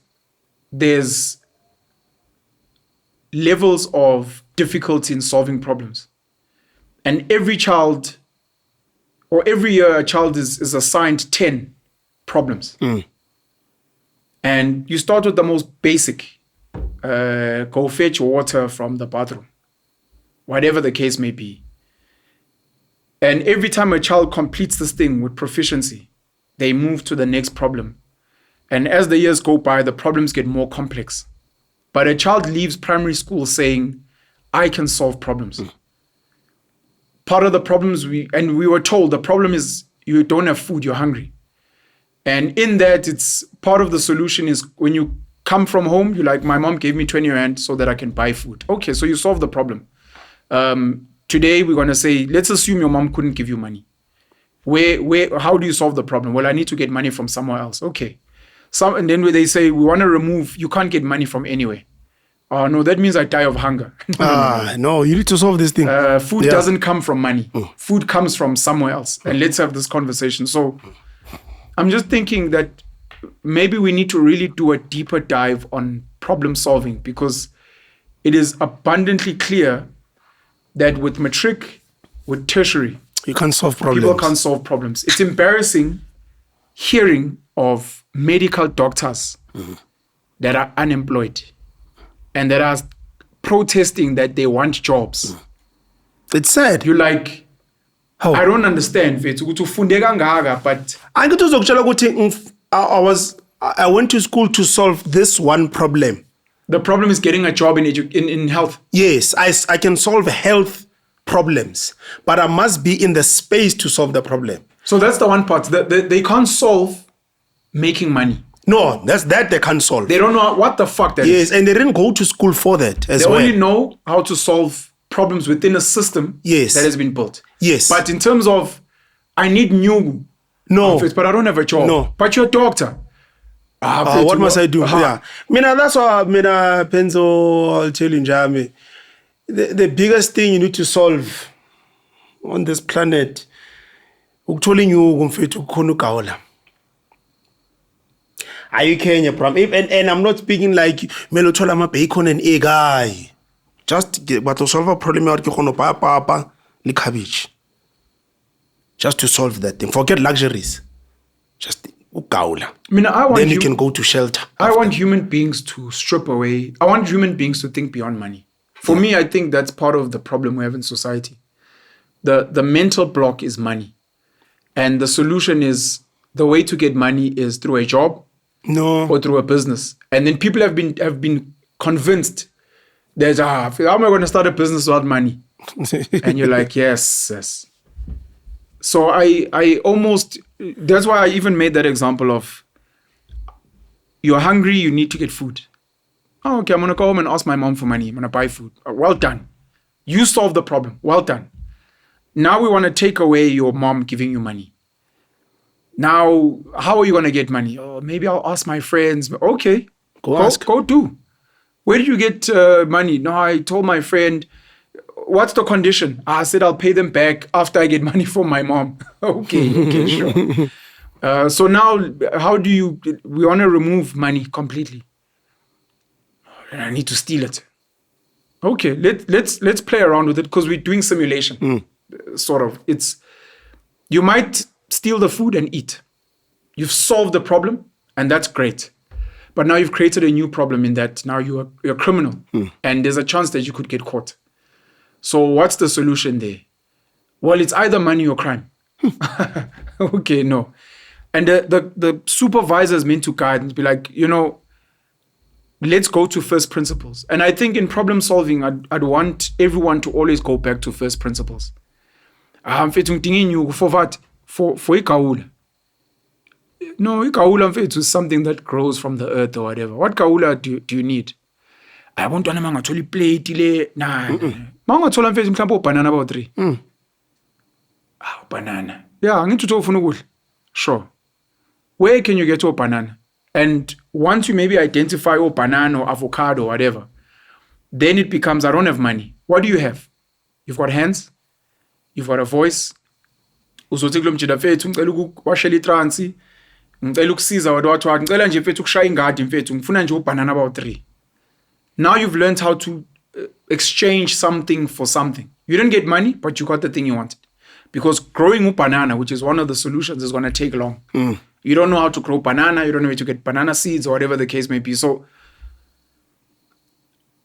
the biggest issue, the biggest disability I think schools have created, which now becomes a new problem, is they've created a society where people think they are too good for certain things. That in itself is a problem. You want to give that as a case study. Here's the problem. A bunch of unemployed youth in a country that has an abundance of opportunities. But the problem is these youth with matric, with diplomas, with degrees, feel they are too good and too smart. Try and solve this problem. No, we must go on a campaign. Show them. And you're like, that's fine. Brainstorm. Go for it. Because this is one of the biggest issues we have. We've got young people that think they are too good to clean toilets and pull plastic bottles to go and recycle and wash cars. There are girls that think they're too good to work at ShopRite, at KFC. There are people that are too good to wash a taxi, to drive a taxi. Like, fethu. Say, I mean, I'm fethu ngihlele taxi, fethu une-diploma in logistics. Okay, your problem now is you're too good for these other jobs. So, yeah, I guess the solution is what you're speaking about, that problem, that solving the problem, going to first principles. And,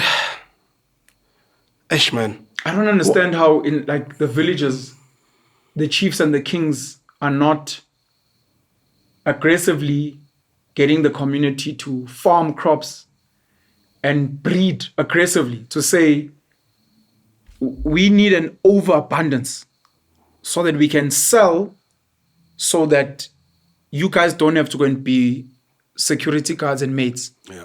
And if there's a chance that one of the hills, we're going to send people out to be like, one of these hills is pretty. Let's build a fence for it and make it a hiking trail. Nyakwazi ukudansa and dance if it is a tourist or something. Or this village has got a YouTube channel that speaks about, and people from around the world we can't keep letting you guys, because you're like, but in neinkomo nomhlaba. It's painful. I'll tell you, in the village that my grandmother's from, the northwest, close to Ventersdorp, it's called Gamotlatla. McCain goes there, speaks to the chief, like, in fact, we need this land so that we can plant potatoes and all. And we're going to hire everyone from the village. You already know the answer. Oh, that's it too. The chief goes to the people, hey, you know what the people said? They're taking our land. No, we can't allow that. They're taking our land. Oh, yeah, phela kanjalo. What are you doing with the land? Yeah, phela done. Because the village was like that, you are taking our land. We're waiting for our children to come back from Joburg. Continue. This big corporation said, we're going to solve this issue. You guys have a problem. You guys have good land. We're solving the problem of unemployment. Most of the people in this village are unemployed. We're going to hire all the people from here to come and work here. Ah, you are taking our land. There is a block, man, that we are facing here as Abu Dhabi. There's a serious issue. I think we need to be diagnosed with something. I don't know what it's called. A friend of mine tells me in the Eastern Cape, government came to put up, it was dark. People were getting mugged. In the village, they came to put up lights. And within a few weeks, the lights had been destroyed. Yeah. And the people in the government came to speak to the community and like, does anyone know who did this? No. The village said, yes, we did it. How? Why? No, the lights are copying.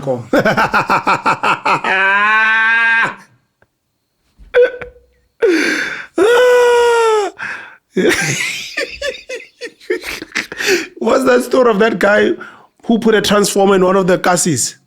He put a transformer. He wanted to be a mayor or a whatever in government. Sure. But at the local level. Sure. He said to them, you guys must vote for me. Ngifakele that English. Zange bamvotela. Ayithatha. There's a close to Tembisa Mall. Kunekasi ngara, I think it's called Winnie Mandela. Yeah, go. Yeah, Olifant side, Clayville side. Guys, it was a squatter camp. Yeah, it's a squatter And camp. it's graduated. No, it's still a squatter camp. squatter camp, Still a okay. squatter camp. Olifant, Clayville, it's Tembisa Mall. It's surrounded by those areas. Yeah, it closed. Ivory Park is part of the place there. But I transformer 2 months ago. Now obviously they need to put in the piping. I mean, when you put a transformer for a whole neighborhood, it's not a play, it's not a job that you just do in a month or two. Fake transformer, fake my pipe. They're going to every single house. Guys, listen, fake my meet. You guys need to be ready. This is what you must get. 3 weeks ago, bashaye a cable yonke that goes from a transformer to go into the houses. Bashaye yonke cable. Baye paisa. And I'm like, okay. You guys know who are these people? They're like, siyacava benefit. But we can't do anything. Maspalatazina, you guys will wait another year. I'm going to need left. We have a problem. We have a serious problem. That transformer is going to help you guys. In your story, the lights probably reduce crime. There's an actual stat or research that we can put because these lights were up. I think we have a serious problem. I don't know what it's called, but we've got a serious problem. One of my wishes, not just in South Africa, but around the world, is that people should get the leaders that they vote for or support. Yeah. Directly. Yeah. So if you vote EFF, EFF must govern you. And you almost wish government was set up in such a way, and maybe this would be like a slight innovation. It's a tweak. EFF got 9%. So a treasury gives the EFF 9% of the budget. And they're like, you guys must go and find your constituency and solve their problems. And everyone that voted EFF, if you're thinking a crime or what, go straight to the EFF. Because they'll solve it based on that 9%. Okay, Yeah. cool. Yeah. And Sure. if EFF with their 9% budget or the DA with their 20 whatever percent and what the MK with their 14, if they are doing a good job, the people should be like, hey, other people like, hey, phela thina EFF ethi kade siyicelile siyabona ukuthi nina sekugundutshani and what. Ngathi if sengizongena ngapha. But then the issue then becomes those who've got a bigger vote get the bigger money. It's okay. And if they are not delivering with that budget, then people should say, oh no, these guys are not delivering. Even at us, okay, cool. Look, it's a technicality, but Yeah. what I actually want is, this is very difficult to do, but you'd want to give the EFF with their 9%, the equivalent of 9% of South Africa, where let's say the majority of their constituency is. We will give you Tembisa, we'll give you Matadeni, we'll give you, that's yours. Whenever they complain, they must go to the EFF. So there's 100 million budget. EFF takes what? Yeah. What, 9 million, whatever the number is. I just wish people could get the government they vote for, because the current problem we have, especially in this country, is most, I'm probably wrong. No, let me actually not make it racial. There's a small portion of human beings that are paying the tax. And that small portion of human beings that are paying the tax are not voting for The ANC. But the ANC gets their money. Yes, they're paying the taxes that go to the ANC. Yeah. And those people are not getting the leaders that they want. Mm-hmm. And I'm not saying, Uti, since it's my tax, it must come back to me. But there's a disconnect there. It doesn't make sense for Uti. Like, I voted for Utebza because I believe in Utebza and I work hard. I've built a business, I've struggled for it. I'm not a entrepreneur. I'm not a BEE beneficiary for it. I went and I pulled tires and I washed cars and I built for it a little internet cafe and then ngavulis paza and then ngachomana nama Pakistani for it ngangena in their network. Manje nama Pakistan says vuli wholesaler, but because I'm a South African, it's under my name and saying new and I'm paying tax and I'm doing all the right thing. Sure. But meling patu umbalula. And it's like, no, Mfethu, this is disheartening. You guys should get the leaders that you voted for to come solve your problems. What is it? You know what we're speaking about is so crazy. Especially going back to the para chat, getting that hit. What is it about that hit and that satisfaction from that hit that makes you wake up and you control my traffic or ufagutaga by that pothole to the 10 rand? What is it about that hit that the guy with the degree doesn't have? Like, what is it? Addiction. I think if we're using a literal example, okay, it's addiction. For example, we spoke about online gambling. Yeah. Is there in causa? Forget drugs, just ukwai. Maybe to some level uchwala. No, 100%. The unemployed South African still gets money to gamble. They get extremely drunk, those people. Yeah. And some of them, even when they don't have money, and you're like, so you managed to hustle.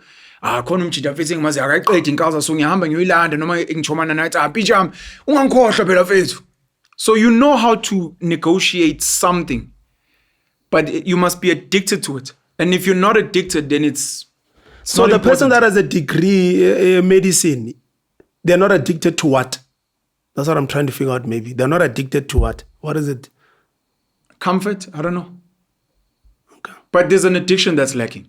Well, as I think you're trying to pose a potential solution, or you're brainstorming an idea of maybe let's try and look at it from a different perspective. Yeah, I'm trying to figure out that addiction. What addiction can we give you that forces you to do something? Yes. Because those unemployed doctors, there's a life they're living. They're not dead. Yeah. They're not going to bed hungry. So maybe they're living off their parents. Yes. Their partners. Yebo. Corner somewhere, which gives them that comfort. So you want employment for what? Yeah. If you're already at the lowest base, you are surviving. No, they don't want to survive. They want more. But they want it within a set package. Yeah, then you don't want it. No, they don't want it. No, then you don't want it. And maybe we're being too judgmental, then you don't want it. Well, see, yeah, I've spoken to him before. And this is where now there's addiction. Yeah. And then there's culture. Sure. People like Usia and myself, who else is there that we know? Let me just speak about me and Usia. Sure. We started at a relatively young age. Him way more than me, because I think for him it was primary school. For me, it was varsity. Yeah. We started at a relatively young age for selling. And it became something that we started, we never stopped, and yangene kazin. Okay. Usia was selling peaches in primary school. By the time he gets to high school, towards the later years, he managed to take some money and buy himself a camera to take photos for people at a fee. Took that money to attend a pay phone. Le phone ubufika mfethu abantu bahlale kanje ufika ubagaye inyuku phone.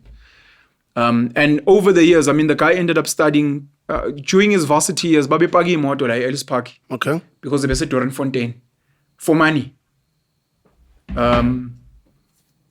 He qualified as a mining engineer, but even after, he never stopped. Usia Mfethu does weird things, like in the last couple of years. This is a guy who earns well. I'm not going to mention how much he earns, but Usia Mfethu went to the Eastern Cape, Mfethu afika with his truck. Wahambe sika Mfethu alo. Kona zokhipha juice alo Mfethu ayidayise. I took him once Mfethu to the Joburg to City Deep, the Joburg Fresh Produce Market. Yeah, What well, I want to load them on my truck. This is a guy who's earning well. CIA.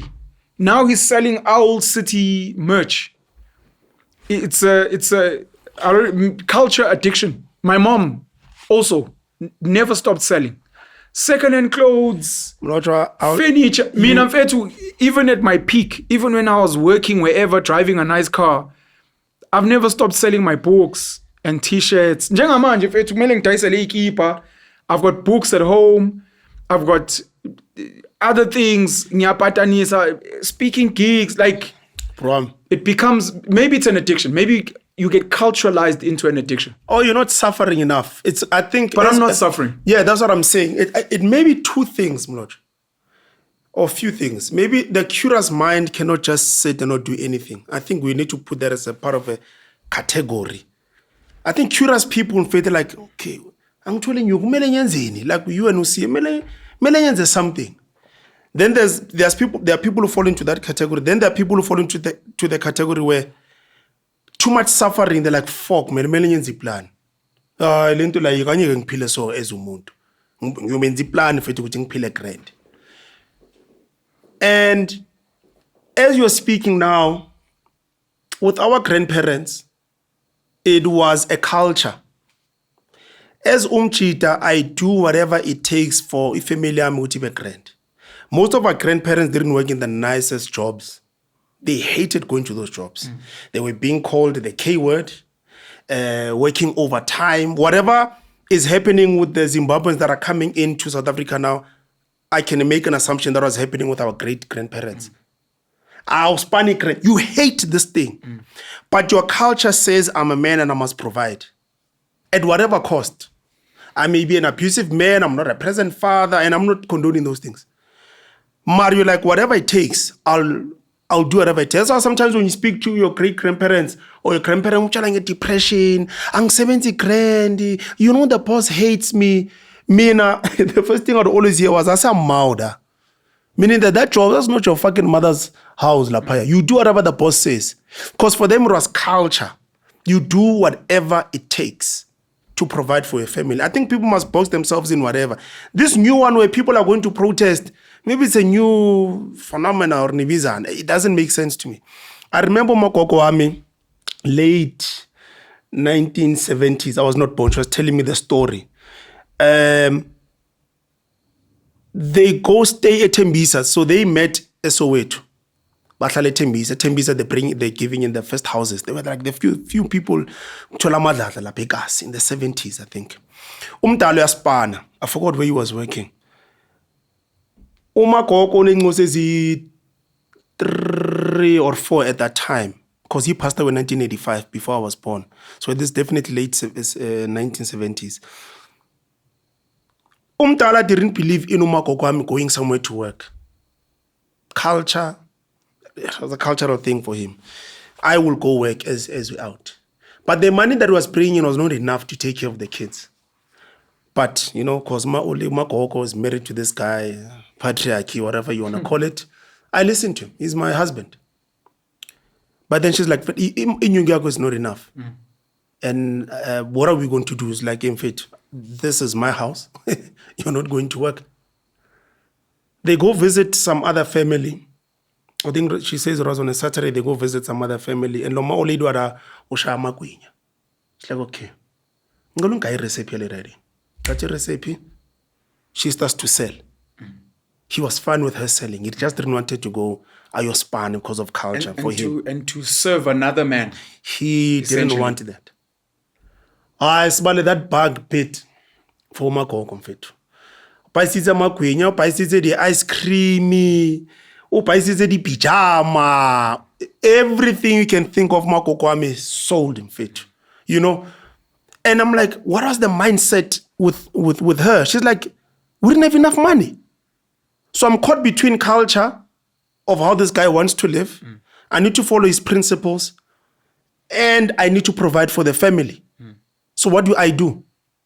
Because the money is bringing is not enough. Melingenzi plan. She transcended that. She's like, okay, Papa is a Makwinya. Then it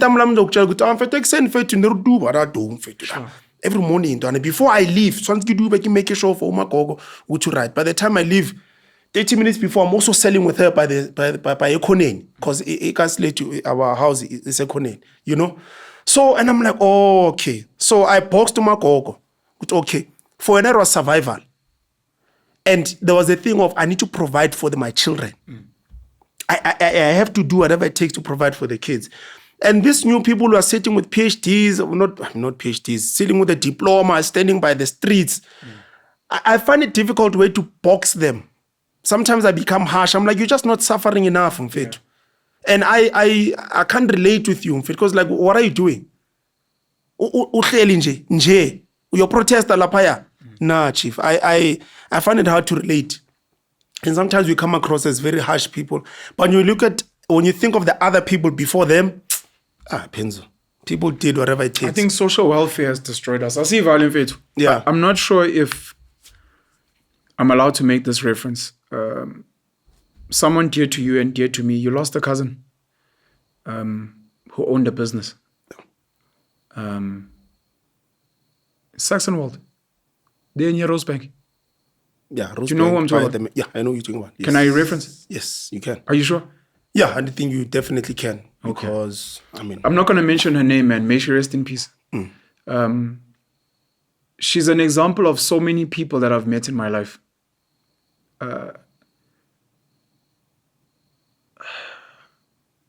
met her by accident because she reached out to me because we had a mutual friend and she wanted to cook us lunch. And we met for lunch. And where she told me to come, when I got outside, I'm like, no, I think I'm lost. I think I'm lost because it's fair to call it a mansion. It's a heritage house. But it's a mansion. Yeah. Yeah. So it's a fancy mansion. And I was like, no, I'm at this location. And she's like, oh, no. I'm like, I don't know if I'm in the right place. She's like, you're in the right place. So she came out to open. And when she opened in my head, I'm like, hey, maybe she knows the people that live here. Or maybe she's renting in the back or something. So I came in and we were hosted. And she's like, no, it's my house. I'm like, no ways. I wanted to know what she does for a living. And she told me she runs a business. I'd go and visit her business.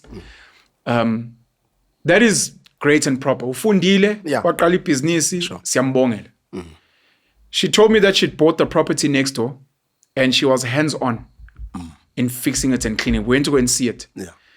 In the beautiful house with the mansion, she showed me, here I've planted these vegetables and these what. Yeah.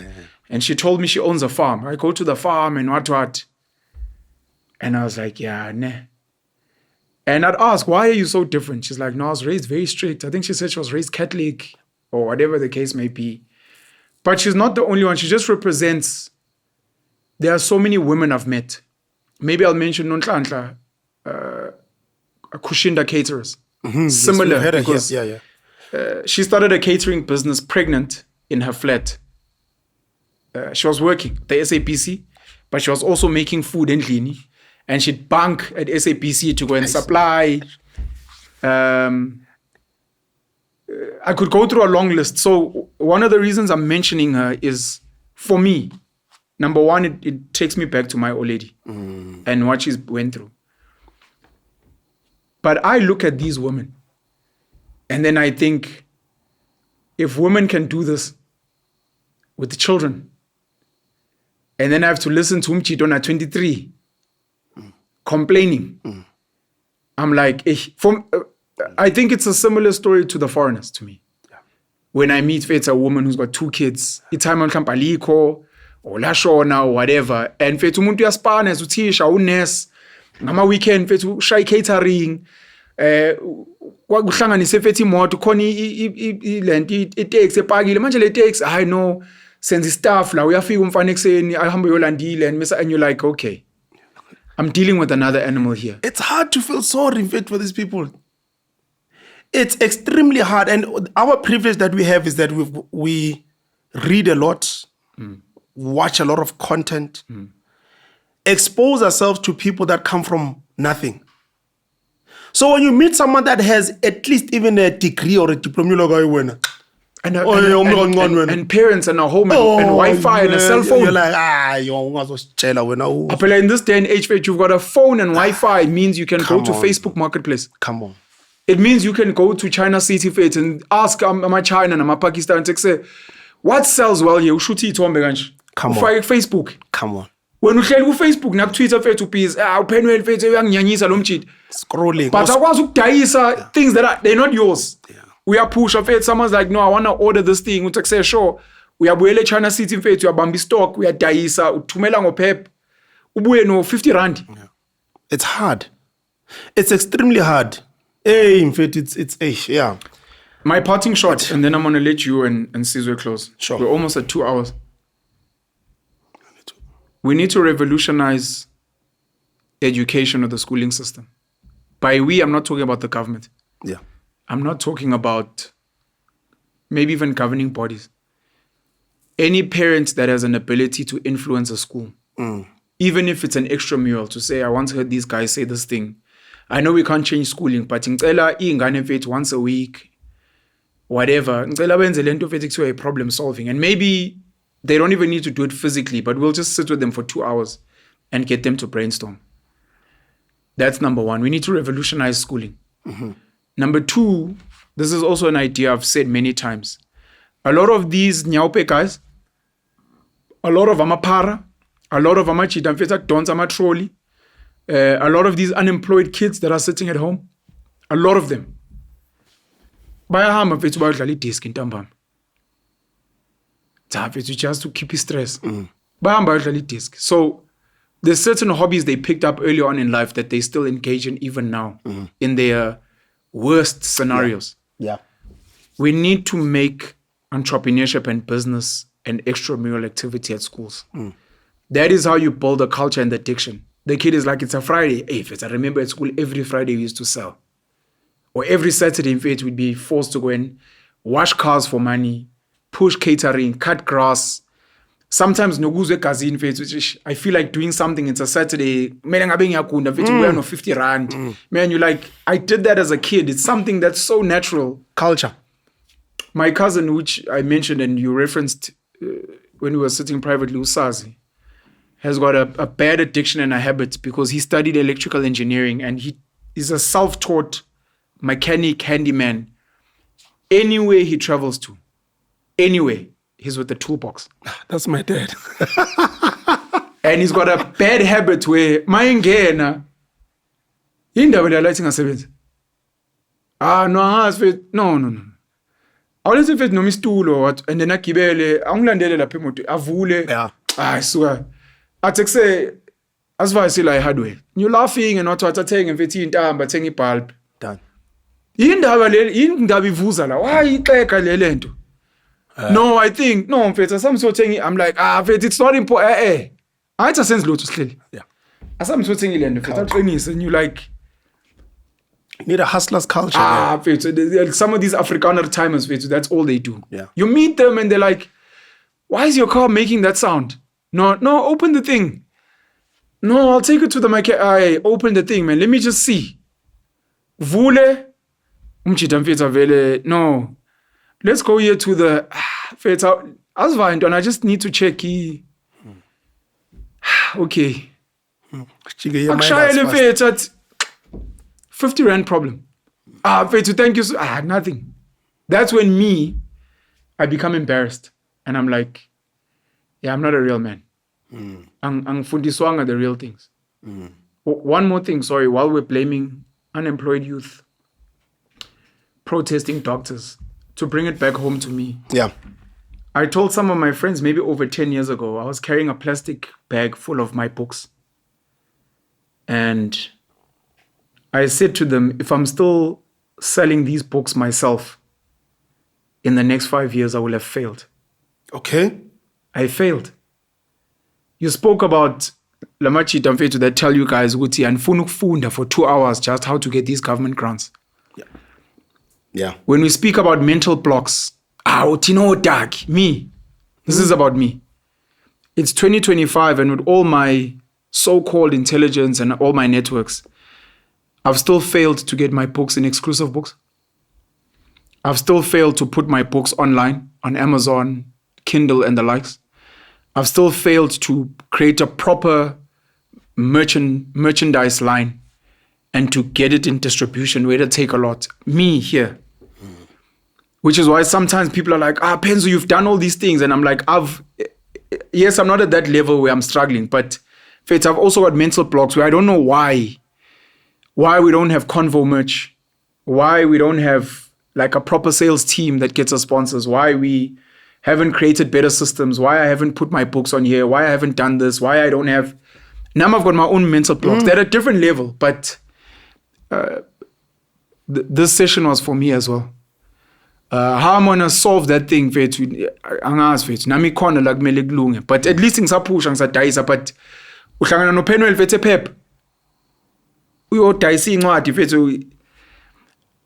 I'm too smart and too good to do that. At least I do it. My humility allows me to do it, but I need to do better. Yeah. I mean, everything you've said, because people shouldn't think that we've solved all the issues in our lives. Nah. We also haven't. There's a truckload of stuff that I also need to figure out. I've got a mental block somewhere as well. I mean, you and I were speaking about it earlier with the content. That Konvo could have been one of the biggest channels. I mean, our growth just saying what yes, what you guys have built is pashash. Sure. But if you understand content and what South Africans want from a content side of things, we could have been sitting at 1 million views, 500,000 by now. We could have done like what? Politics is a huge thing. We could have done slay queens coming here talking shit. We could have bashed black people. Like, we know what it actually takes to grow this channel exponentially. We know the data's there about which topic, which guest, and we haven't, or I haven't. You know, I read a book a long time ago. It says, in anything you're complaining about, personalize it. It will hit home better. I like Uti. Yes, abantu. No, me. I haven't done that, you know, and that's what I'm still trying to figure out the why. I have an excuse. No, I've got bigger things to worry about, to think about. I'm solving my daily issues. That's why. But at the end of it, they're all excuses. Just like that person that's probably has that diploma chilling there. They've solved other things, but just this one thing, yabashaya. So I think you're right. We also haven't solved certain things. I haven't solved certain things in my life. There's still that mental block. So, but, hey man, try. You know, I was asked this question, Mo Border, what do you want to be remembered for? And the first thing I said, a guy that tried, man. Because I think in anything, but Sure. you know, in all the things that I'm trying to solve, I take one step. Even if that one step, I took it after a year. You know, I might probably take 10 steps in a year. I take one. Then year 2, I take step number 2, you know. Just the guy who tried, in fact, you know. So I think every single person, whether advice was PAP, was not PAP, whatever it is, try one thing. Because we're trying to solve the issue of people who are people who are not employed. Just try that one thing out of the 3 of us, what you've said, Uduwe, yourself, myself. That one thing. Try it kusasa and see if that will make a difference. Do it. You guys have said quite a lot. I think Jega says Uti Mount Cheetah. Whatever frivolous or small thing you might think is not worth selling. Just Zamuk Baisa something so that you Koso Baisa, that thing Otawanguti Ayenzi sense. It can be just enough practice for you to get over the mechanics of like fanutengis or something. Because that it also takes you having a sense of like Ogo's toba in some way to approach people to say, hey, things are local. Tengis, you know. I think Naminji, I'm just at that place. I'm taking this by. I go on to Yaga. Yaga. Yeah. What's that? Yaga is like a marketplace. Spell it. YAGA. YAGA. Yeah. Mayaga. Abantu bathanda impahla, abantu bathanda izinto. Yaga.co.za. Yes. I've never heard of it. Thank you. So because I've been on Yaga now for like 4 years, I kind of know where to get what. So in a month, I'll probably buy like 3 or 4 items. But generally, I buy from guys in Cape Town. So I'll buy something on Yaga and resell. You know, that's what I do, just to have money, but also just to like ukutengisa something, because ukutengisa it's like I almost equate it to market. So market now to be able to also to say I have this thing that I can sell to you, even if we skill, even if we cut sako in some kind of way. So I'd say to people, do that, There are so many things that people can do. Like I'm saying, Yaga is one of those things where people can go, if mhlawumbe no 500, ongazi ukuthi wenze ngawo. And ukuthi uhlala, or you have access to people abathanda izinto ey'fana ney'mpahla ezinice. Take that $500, buy things on Yaga, and resell at a higher price. I've been doing that now for the past 4 years, whether it's cycling, gear.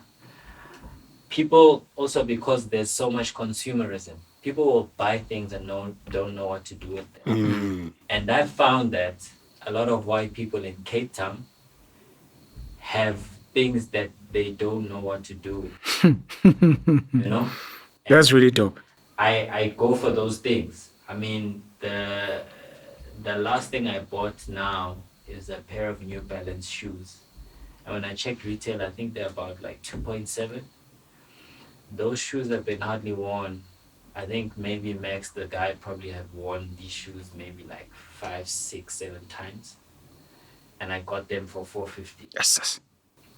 So I know that I can get about 1,200 on those shoes. And I spent $450 on them. So there are those things that are easy, like low-hanging things, whether it's bike parts or whatever. But I generally sell things that I know Uti. Imagetel is in the corner and I can get rid of them quick, So singacabanga cool as people. Even Namajam will say, hey Josie, you've got a deeper, 2 deeper, but be careful, Josie.